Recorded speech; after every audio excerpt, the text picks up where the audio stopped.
Welcome to Coffee, Eggs and Inspiration. It's a weekly show that goes out over YouTube and as a podcast over all of the major podcast platforms.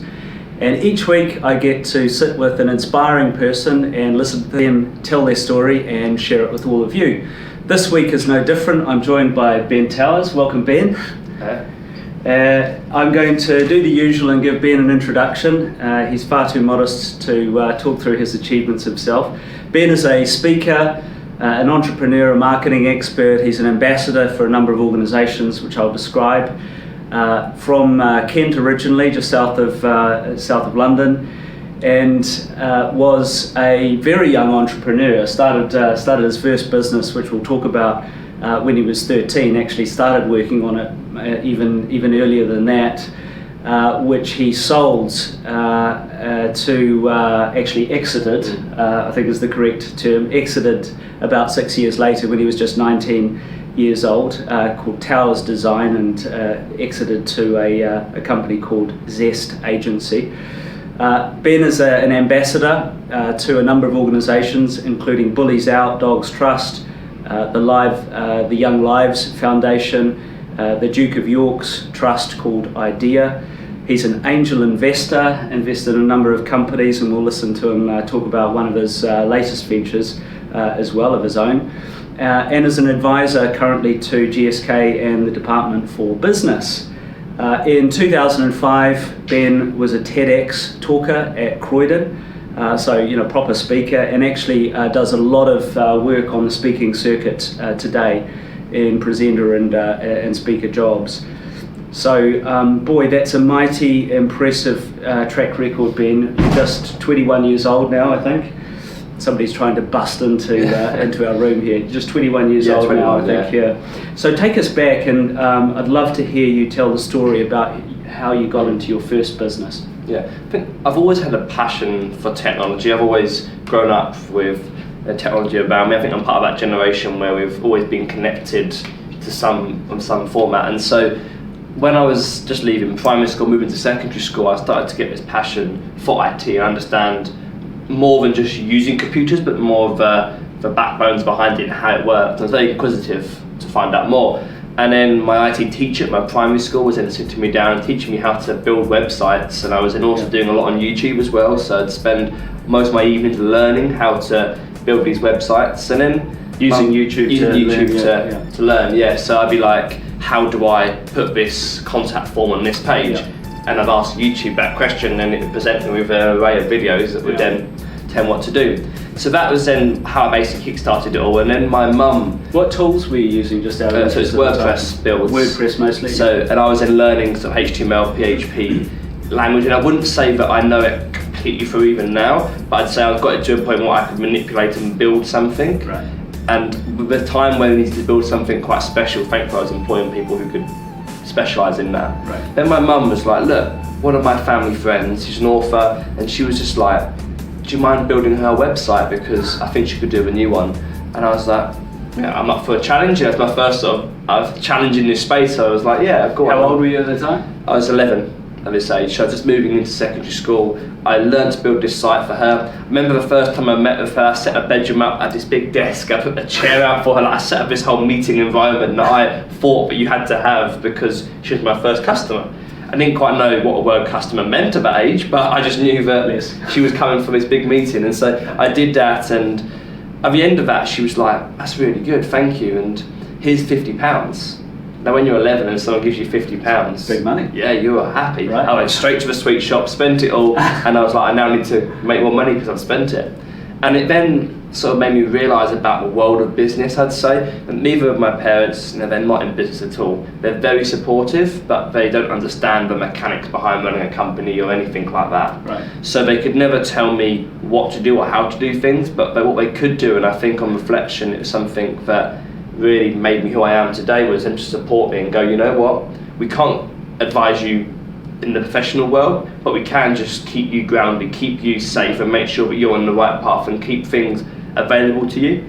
So when I had one of my first big... Probably a good thing, right? You don't necessarily want to have your parents advising you on the content. Exactly, and I think the second your parents start to get involved, that's when it starts to become either uncool, you start to they say don't do that and you're doing that, and it starts to become that interesting thing. And it's like, on a side topic, you get the whole thing around young people when they first get their phone, and it's like, if the parent's the one telling them what to do, don't do that, don't push that, don't do this, then the first thing they're going to do when you leave them on their own with their phone, the opposite, what does it do? So thankfully my parents were really supportive of that, and so that led to me learning about business again, basically all through YouTube, and eventually at this point going to events as well. And at age 13, my mum was like, look, we need to make sure you're like safe in regards to running this business, you're making money. I was doing freelance work online. So it'd say Ben from London and a cartoon picture of me. Nobody would know my age. Your actual age. So literally, and no one would actually see an actual picture of me, it was all cartoon. And that meant I could win work all across the world. And I was bidding for these websites, and they were a couple of £100 sites, but every single time I was learning. So I'd read the brief and they'd be like, can we put the logo on the right, not on the left? And I'm like, well, I can give it a go. And then I've gone again onto YouTube and other sites and like learning how to put the logo there. And everything was just learned as it was requested. Yeah. So then my mum was like, look, let's go and see your granddad. He lives up in Cumbria, and he's run companies all his life, like campsites and music teacher and so on. So he'll get the sort of the basics, money management, and the legality understanding of it. So I met up with him. In my head, I was going to pitch to do his website. I was like, yeah, I'm going to prove to him why I can do his websites. In his head, he was doing a legal fact check on me to make sure that I was safe.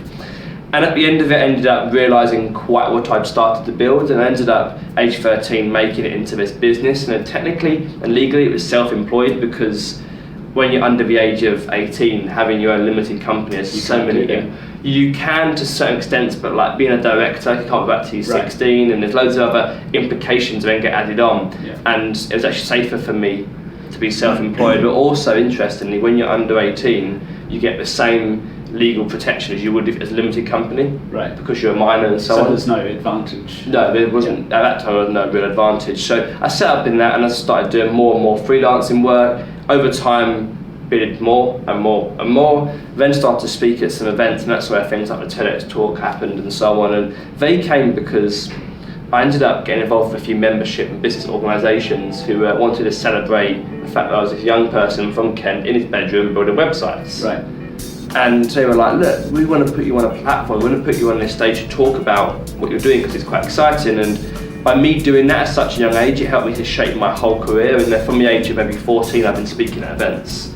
And the thing that's helped me to do is to really build a company where I've learned how to engage people. For example, I would speak at an event, and then there'd be, for example, the marketing director of this company, and I'd be like, oh, meeting them, and suddenly you're now put in this room with them where you can now sell to them, tell them what's happening, and quite often with them winning work by me doing that. The network just continues to increase. And TEDx, TEDx in Croydon or TEDx anywhere, that's a big deal, right? Did you find that intimidating? I think for me the intimidating part was not necessarily the room. I think I was used to the audience and used to that style of things. It was the part that I know the online repercussions that happen from me being in that room. When they post it onto their TEDx platforms, when they post it onto their YouTube platforms and so on, the millions and millions of people view this content.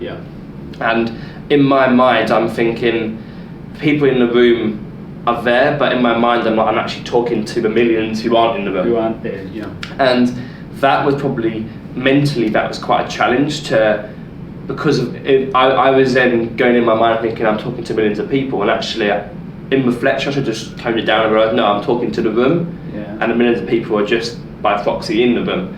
But I think that was quite a challenge, but I managed to do it, and I was really happy with it at the end. Well, and so you should be. It's a great talk. I'll link it below. Well worth a listen. I think it's 15 minutes. It's about, they constrict you to how long you can talk, which again is quite hard for me because I could just talk forever. So how big was your business? The TED Talk was in 2015. You'd started when you were 13 years old. So how big did that business grow before you did the exit? So when I was about 15, 16, I then moved more into marketing because I realised that website development was going well, and I had a few freelancers doing work for me. But I realised that marketing had a bit more exciting for what I wanted to do. I was more excited by it. I'm quite a creative person, so the idea of being able to do that through campaigns and so on really excited me. So then that led to us moving more into marketing, taking on mentors who could support me on that journey. Right. And then I was 16 and I was like, I now need to go full-time in the company, but legally in the UK you have to be in education until you're 18. Right.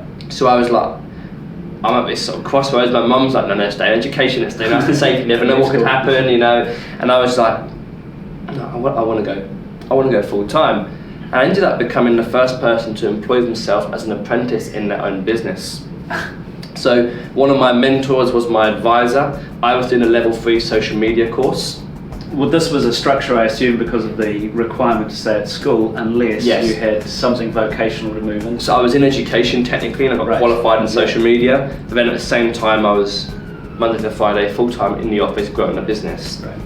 And you know, those 2 years from 16 to 18, when I was then full-time in that room, the company just grew rapidly because I was now not doing work in the evenings and struggling to get homework and schoolwork done. I was now 100% dedicated on building out this business. And so our last exam was on the Thursday. That Monday we got our first ever office, and it was all exciting and so on, and started to bring together what were initially freelancing team. I started to bring people more into this more structured business, and I talk about it now like it was such an easy task. I started bringing it all together, but reality was when you're 16 years old, it was not easy, and I had to completely rely on having the right mentors and supporters around me who I'd meet at events and just be like, can you come and help me?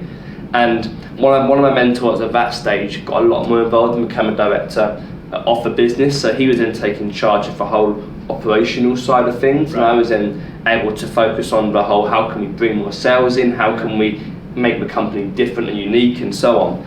And it got to a point where we were 18 years old, we were working with brands like Unilever, Champions Health Spas, Virgin Racing, a lot of the government to get young people to vote in the elections, so not who to vote for, but just turn up and have your say. Right. And we had about 26 people working within the business. 26 people? 26, yeah. Now obviously they were a mix of people who were some in the office, some working remotely and so on. And it then got to a point where we started to go through a bit of a strange patch where one of our largest clients turned around to us and were like, look, we're going to start to move this more in-house. And actually what I should note is the sort of work we were doing for brands like this were all around social marketing to engage young people. Right. So we would traditionally complement your existing marketing agency or offering. So a lot of our actual legal clients are marketing agencies. And we would then take the young end, so like 25, 30 under, and we would then produce content tailored just for them. I see, yeah. So then when our clients are like, look, we're actually going to move it more in-house as a marketing agency, saying we're going to do more of the young stuff in-house and not outsource to you. So that then led to me a point where I was going to have to make about 5 to 8 staff redundant. And I was, sort of thinking... You were 18 at the time? I was 18, and I was just like, that's the last thing I ever wanted to hit. And I then got to a point where at this point I was doing a lot of work in government, I was doing a lot of stuff in the royal family as well in the UK, and also speaking at these events. And I was like, you know what, I've realised by doing all of this, as much as I love marketing, as much as I understand marketing, I want to build something, I want to build a product, I want to build something that I can say, that's mine, I can innovate it and bring in the people that I'm meeting a lot more, because I also wanted to make more of a social impact, and you can't do that necessarily in marketing without the clients being on board as well. Sure. So we'd have to completely shifted the whole business offering to attract clients who wanted to make social impacts. Otherwise, when brands would come to us and go, we want more people to stay in our hotel every single night, we'd produce a campaign that does that. But if I wanted to do a campaign around mental health and awareness around that, we can try and weave it into the link behind staying in the hotel, but it's a very loose link and it's hard to really create a difference. So yeah, long story short, then literally out of the blue, a local marketing agency, Zest, their old owner, who is now on his sellouts, he then contacted me and knew my business partner at the time through previous life, and said, look, we're looking to grow the agency, looking to acquire other companies in the area to complement their existing offering, which was traditional media buying and PR. Their PR team was phenomenally strong, a lot of ex-journalists and so on. So I had a few meetings with them and eventually did this exit where we merged initially. Then I worked there for 6 months and then left the company after that. And it was hard for me, I think, because knowing that I was going to leave that room for the last time with my staff, with my clients, and my things, exactly. Yeah. But I learned a lot during that process, working in a sense of this company for 6 months. Yeah. I learned so much, and on reflection, I'm so glad that I've done that, and there's nothing I would really change about that process. I'm really glad I managed to do all of that. And I then was like, you know what, I need to catch up on my childhood. I need to just relive life and so on. So I then actually went travelling. So I went to Thailand, I went out to India, and so Thailand was more of just like a holiday, just travelling and just seeing the world. Whereas India, I went out there on a charity mission. It was all around looking at how can we better support India and looking at the extreme poverty and the situations that a lot of them live in. And that led to me come back to the UK. I would probably say on reflection, quite a changed person, and I understood a lot more, I'd say, the reality of life. This is about 2 years ago, more or less? This is about 2 years, year and a half or something like that, yeah. It'd be 2 years ago in Easter. Yeah. So I was then like, you know what, I've now realised there's a lot of things where in the UK we're so privileged, and a lot of things that we don't really realise and understand. And I think that change in mindset as well really made me shift when it came to my work in the UK, and it really made me start to focus a lot more on what can I do to give back and make a difference, and it actually became such an important thing to me. I mean, one example we were talking about earlier, so technically to get a business bank account you have to be 18 years old, right? And I got a business bank account when I was under 18 initially, when I was 16, because I had to resign as director of the company. Then my co-founder at that time then had to get the bank account under his name. Then I then could as a director after the account's been created. Right. But my name could never be on the account. So it meant for the marketing company, the Towers Design business, it was running from my child's bank account, because I literally could not get another account to operate it. And I was like, you know what, something needs to change. That's not right. We live in this world now where so many young people are creating their own businesses, and whether that be ones like me in marketing and products and so on, or whether that be even YouTubers, and you think about these young people who are running companies producing content online, and there's no sort of support, traditional support out there. It feels like all the industries are against you when you're a young person trying to do it when it comes to banking and the legalities and so on. So I was like, I want to change that. Right. So I then lobbied the government. I met with the CEOs of most of the largest banks across the UK, and eventually I was sort of getting to my last straw. I was like, they're all saying it's impossible because of laws and so on. And then I saw Metro Bank, and I don't know if you've seen the strapline for Metro Bank. It says no stupid bank rules. So I went in and I just said, it's a stupid bank rule, but you have to be 18 to get a business bank account. And I'd say I almost trapped them in their own marketing spiel. And it led to me meeting some of the top guys in the bank, and they then put a case forward. I ended up becoming, long story short, the first ever person under the age of 18 to get a business bank account in their own name. So you changed the law in the country, basically. So I now made it possible, and Metro and now other banks are now starting to do it over time, and now made it possible where any person under the age of 18 can walk into Metro and some of the other banks now as well, and upon application and seeing that you're doing the right things and so on, they will give you a bank account. And I think for me, that's one of the things, looking back across my journey, I'm so proud of being able to make a difference on. The reality was, I was about 2 weeks off being 18 by the time I got the account, so I wouldn't ever say that it benefited me massively. 2 weeks is not going to end of the world. But those who followed. Exactly. Yeah, and shout out to the progressive people at Metro. Yeah. Good advertising, eh? Tell me, you've spoken a bit about mentorship. What does mentorship mean to you, and how do you still use it today? What's your advice for people as they think about mentorship? I think mentorship to me is so important. It's the thing that's made me who I am today and made me have the success that I've had. I think that quite often you can get lost in this ideology. You know what? You can just go and achieve it. Anyone else to support you? You know, you are the big I am. You can go and do it. And reality is, having experts in the room, experts around you who are there to say, actually, from my experience, don't do that or do this, or have you thought about that? And I think with mentors, it's never right just to have one mentor. I think you should have different mentors, because it's like, let's say, my mentor, one of them's a sales mentor, and so for Alison, she's an expert at selling. She has some phenomenal sales roles. She knows how to sell and excite people. Yeah. But if I had her for my whole business, my selling would be phenomenal in the business, but everything else maybe wouldn't be as strong. Right. So instead, I think for me, mentoring, you get experts in different fields who then can almost excel you in those different spaces, and now you become a better person because you're almost lots of experts in one. Gotcha. So yeah, like almost different specialist coaches for Yes. different positions on the field. And I think, a mentor isn't somebody who ever tells me what to do or ever tells me that's wrong or that's right, but it's somebody who just challenges my thinking and just says, I think there's probably other ways of looking upon that, or have you looked into this space? And then that just gives me that sort of alignment of a cannon, like you might think, and I can just shoot and go and explore and look into it. But I think sometimes we get so fixed on our perspective and so fixed on what's in front of us that we don't realise what's even closer, or what's to our left and what's to our right. And mentors provide that. A little fresh perspective. That really resonates, and certainly my experience as a mentor and mentee is that it's very much a two-way street. Like I would love to count you as one of my mentors. Yes. Right. And others in your generation. I think I learn a lot from people like you that I don't know. Yeah. And hopefully the same is true in the other direction. So you're an ambassador for 4 organisations. Yeah. Talk to me about what drives you in those areas, because there's quite a range, everything from the Dogs Trust to Bullies Out. Yeah.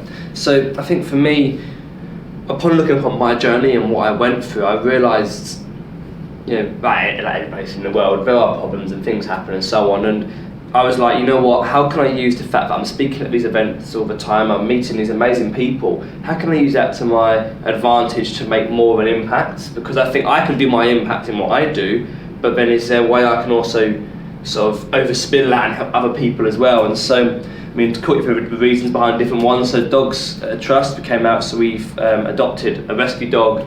He'd been through a horrible sort of past and history, and we don't quite know the extent of what it was, but it wasn't pleasant.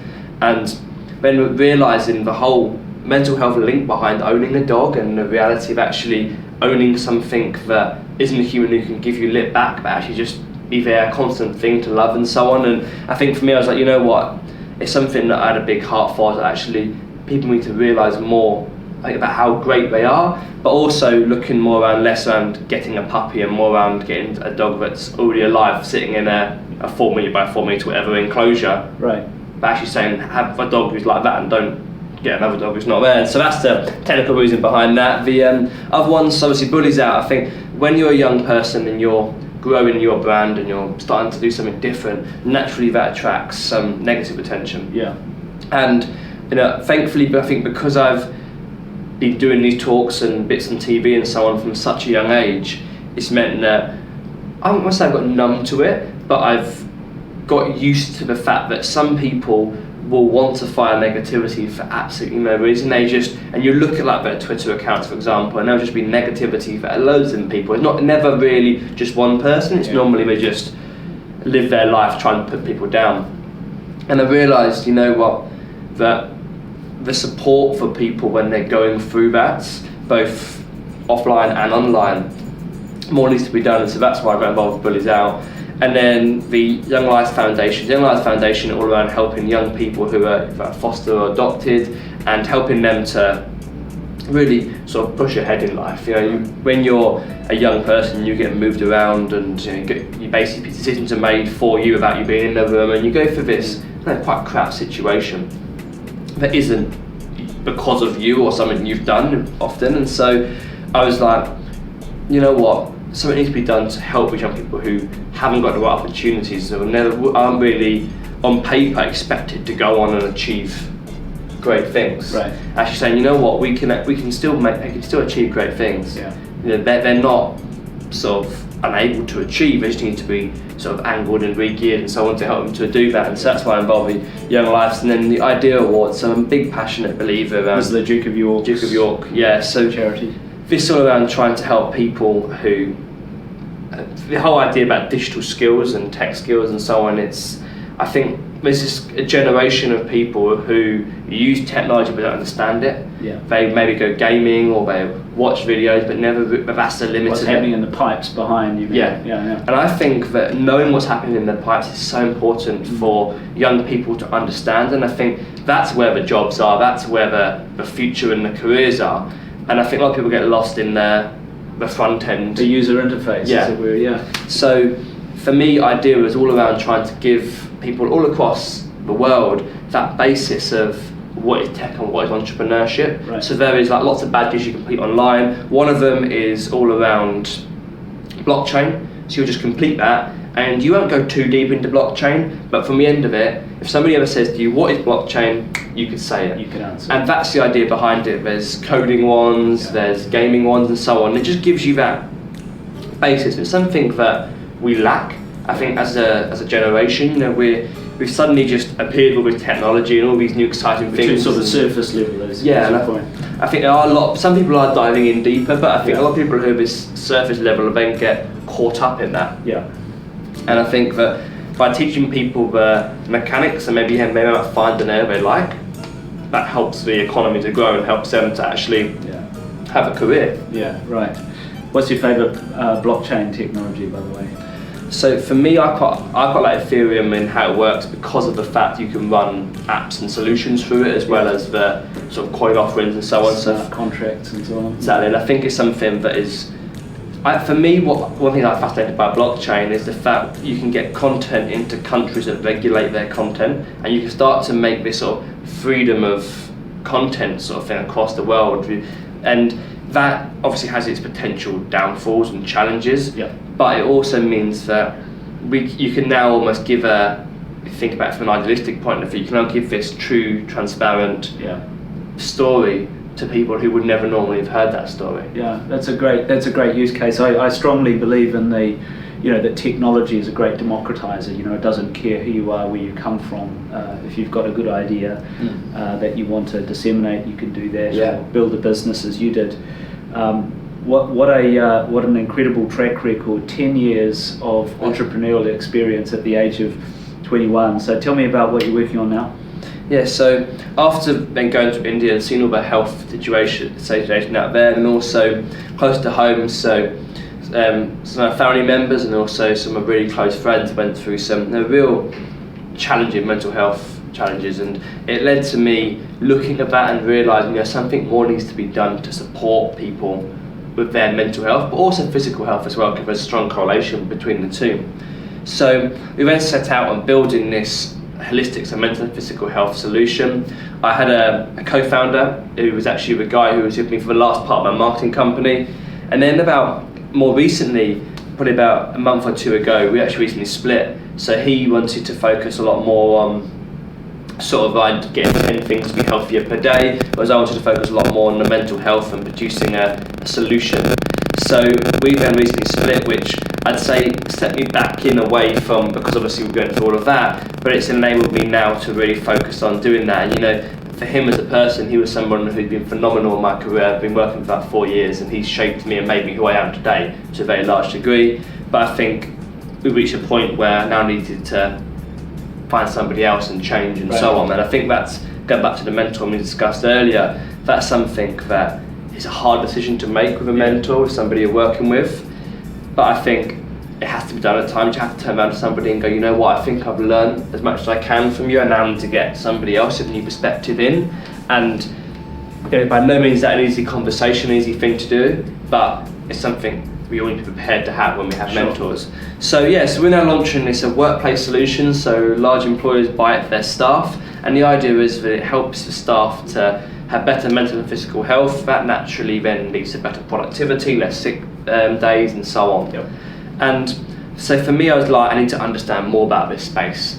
And I then started consulting at GSK, so GlaxoSmithKline.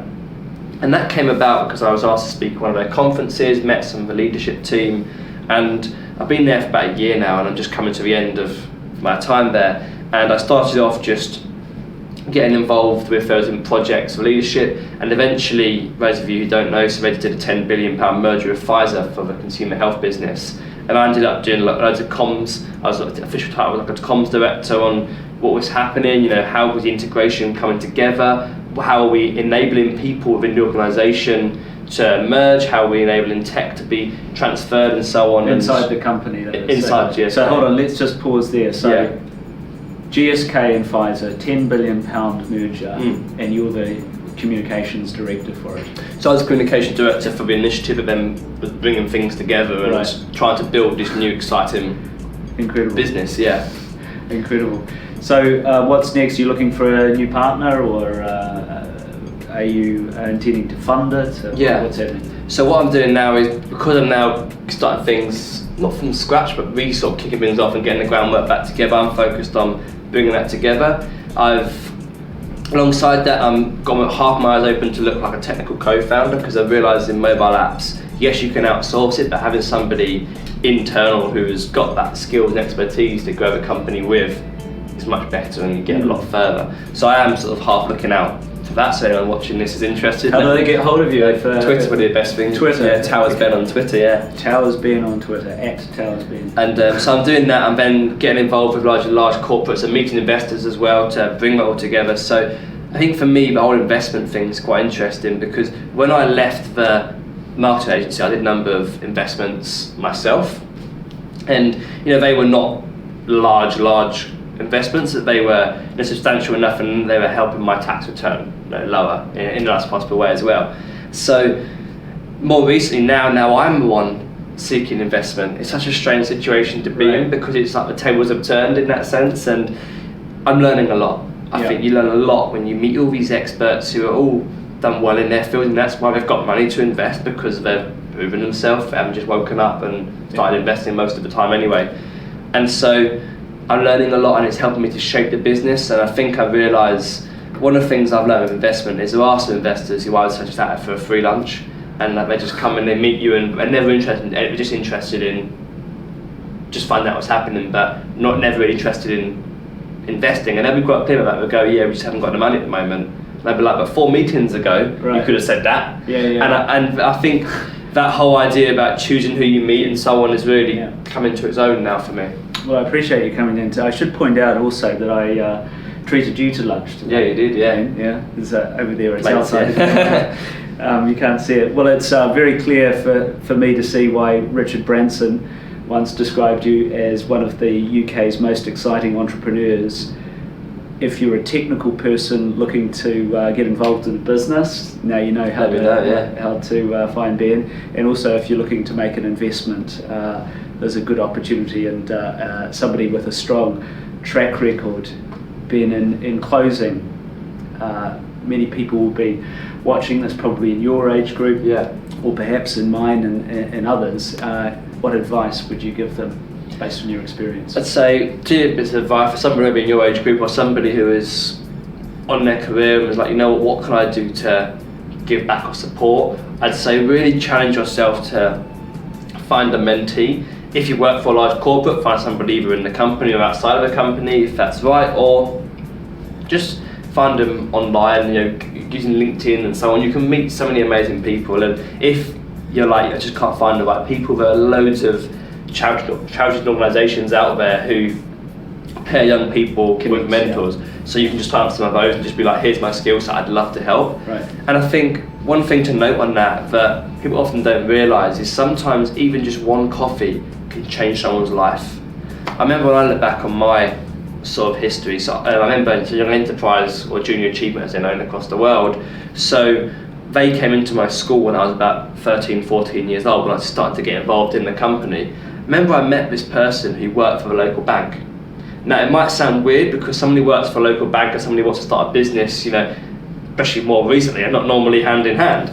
And so, but I remember on reflection, just speaking to somebody who data was wearing a suit in a professional working environment, and somebody who was in that corporate world. It wasn't anything that I'd ever experienced before directly. And even now I can look back on that moment. I can't maybe necessarily remember what was said, but I can remember how I was felt, and I can remember that it really made me leave that conversation just thinking, you know what, that's really inspired me. So that's the thing about giving back and so on. I think for a young person my age, if you're somebody looking to start a business, for example, my biggest top tip is to get going now. I think just do it. you learn so much when you're younger, you're more nimble and so on. You know, loads of these large corporates are trying to be agile. Right. And you know, even within GSK, one of the big initiatives we were working on was about how to embed agile behaviours and methodologies into the business. But I think the thing is that I find quite interesting is near enough 99.9% of people in my generation who I've met are naturally agile. Yeah. And I think it's because of this well-being living, because of tech has actually shaped our mind and thinking. And so I think that to jargon bust it, you know, it's about just doing things day by day and not doing 10-year plans and so on. And by starting now, you start to learn, you start to get better, and you start to do these cycles where you start to improve, and the next month you're doing better than this month. And that means, in theory, the earlier you start, the more experience and better you're doing 6 months later. Well, you're a case in point on that. 10 years and an absolute inspiration. I feel proud to call you one of my mentors. Thank you. Ben Towers, thanks for joining us. Thank you.